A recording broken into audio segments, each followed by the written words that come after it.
Alright, good afternoon. My name is John Maloney. This is the Introduction to Ammunition and Basic Ballistics Week 2 assignment. To start this off with a part 1, so I'm going to go over the features of modern cases and explain each of the different features. So to start things off, we're going to go with the body of the case. This is a visual representation that you can look at while I'm going through this. So the body is a cylindrical tube with one end partially capped, which is this end down here, and the other transitions to the shoulder or the mouth, which are these up here. And almost every cartridge, the body is slightly tapered. None of them are really truly straight. So moving on to the shoulder, which is this angled portion right here, as you can see in the picture, is the tapered area above the body, which is used to transition the body into the neck, which is this piece up here, and provides a smooth transition from the neck case to the body, but it also is for the high pressure moving from the body to the neck, so it helps angle that up and into and out of the mouth.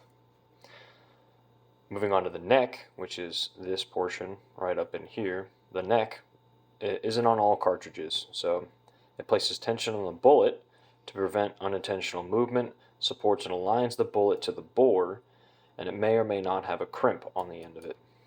The length depends on caliber, recoil design, if it's for either longer or shorter bullets. Depends on how long the neck can be.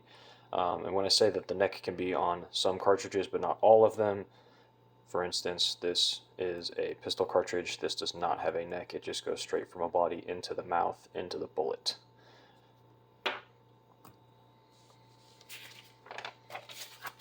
Alright, so moving on to the next one, which is the mouth. The mouth of the bullet is the opening of the cartridge where the projectile, otherwise known as the bullet, is inserted, and it can be crimped at head spaced against or just be an opening.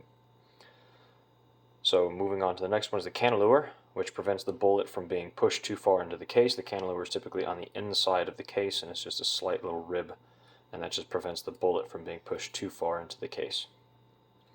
The web, which is something that you cannot see in this picture, or in a bullet, but you can see it in the cutout in this picture right here.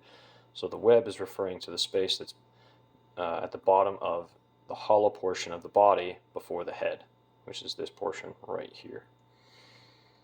And it separates the inside of the body from the primer pocket and houses the flash hole. Speaking of flash hole, the flash hole is a hole in the center of the web which allows the travel of embers from the primer to the propellant into the body, and some cases use two smaller holes with a fixed anvil on the inside. By two smaller holes, typically it'll be like pistol cartridges, things like that. But instead of one hole, it'll have two holes, and in the center will be a fixed anvil.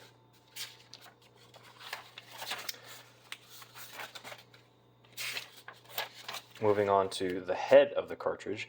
The head of the cartridge refers to the entire base of the cartridge as you're seeing it. So it encompasses the extraction groove, the rim, the primer pocket, and then these are the three things that are within the head. On the face of the head, you'll have the head stamp, and on the head stamp, we'll go over that a little bit later, but it has some information about the round itself. In shotgun shells, the head is typically separate from the body of the actual cartridge itself. Moving on to the primer pocket. The primer pocket is a hollow cavity in the center of the head in a centerfire cartridge. It can feature a part of the primer called the anvil, and that it's called the Berdan, which has the integrated anvil. The boxer primer pocket is the one which just has a single flash hole and no anvil, which is this one right here. Moving on to the rim. The rim can be a flange or a lip around the head, which varies in size, which as you can see right here. It can vary in size with each cartridge type. Primary purpose is to provide a point of contact for the extractor. The secondary function is for head spacing. Another function a rim may have is that it can house the priming compound for rimfire cartridges, which have four types: rimmed, semi-rimmed, rimless, and rebated rim.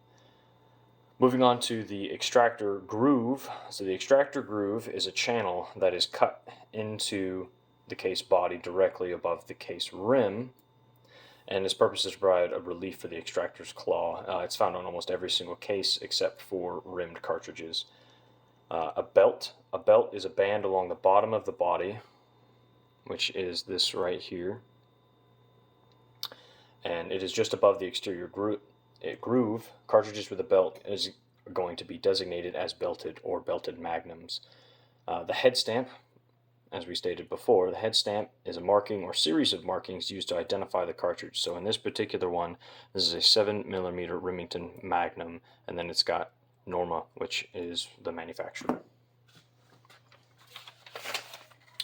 So head stamps for civilian cartridges features manufacturer and caliber information. Military head stamps feature a manufacturer, location, date of manufacture, the cartridge features, or the lot and batch numbers for each round. Rimfire typically only has a single marking in the center of the head. And that will conclude part 1. So moving on to part 2, which is, according to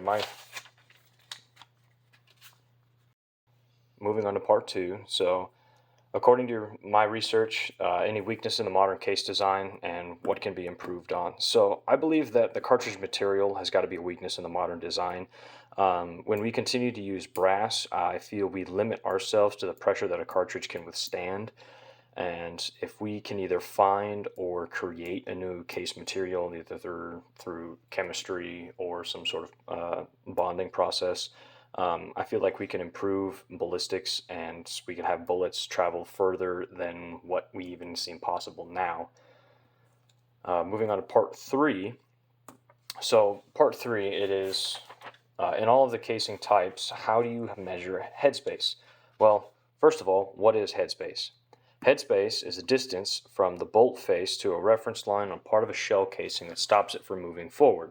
So in this particular case, the bottleneck cartridge would be the shoulder or the detrim line, and it's the bottom of the head to the detrim line in the shoulder. In a rimmed cartridge, it is measured from the rear of the rim to the front of the rim. A belted magnum is measured from the head to the front of the belt. So in this particular example's case, it would be the bottom of the head to the top of the belt right here. And then the rebated rim is also the same as the rimless straight wall, which is measured from the head to the mouth. So from here would be the head to the mouth of the cartridge. The references that I used today were kurtthegunsmith.com. The particular article is everything you need to know about headspace. I used the Ultimate Reloader on YouTube, and the video's name was 3 Ways to Measure Headspace. And lastly, I used SDI's Intro to Ammunition and Basic Ballistics textbook. And that concludes my Week 2 assignment. Thank you.